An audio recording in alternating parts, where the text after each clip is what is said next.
up, I'm Liam. I'm just going to do a review of this Chocalte Devin Callaway Pro model that I had. It was a really sick board. It's probably my old favorite brand was Creatures or Habitats, but I think this takes the new, favorite. At first, everyone says that, chocolates or girls or any of the Krail tap boards have a huge nose. It's super square. And at first it felt really weird because, the last board I had skated was a Habitat and it had kind of a thin nose and it was kind of and then this was whole blocky, but it actually helps a lot because if you're doing a trick like you're setting up and you pop and accidentally go too far this way or something, where on another shoe you wouldn't get enough grip to flip it, it still flips, or another deck, it still flips because there's a lot of board right there. So it's really hard to mess up things like kick flips.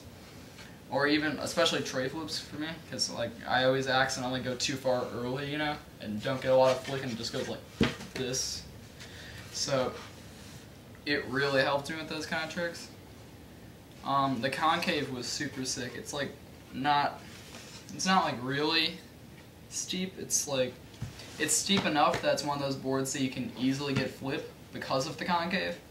But it's not steep enough that it's weird, you know what I mean? When it's a super steep concave, it starts to be funny feeling because you feel like you're standing on each side of the concave.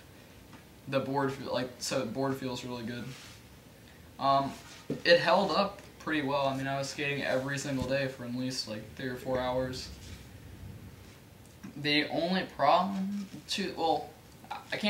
I personally can't say if this was because of the tricks I was doing, because I was doing a lot of tricks that would have grinded down on razor tail. I was skating a lot of banks and stuff, grinding on banks, and so it gave me razor tail really quickly. And the one problem with the board was once it got razor tail, the pop just died. All the pops in the tail sort of. So once the razor tail happened, which was more my fault than the board, I don't think that would have happened very quickly if it wasn't what tricks I was trying.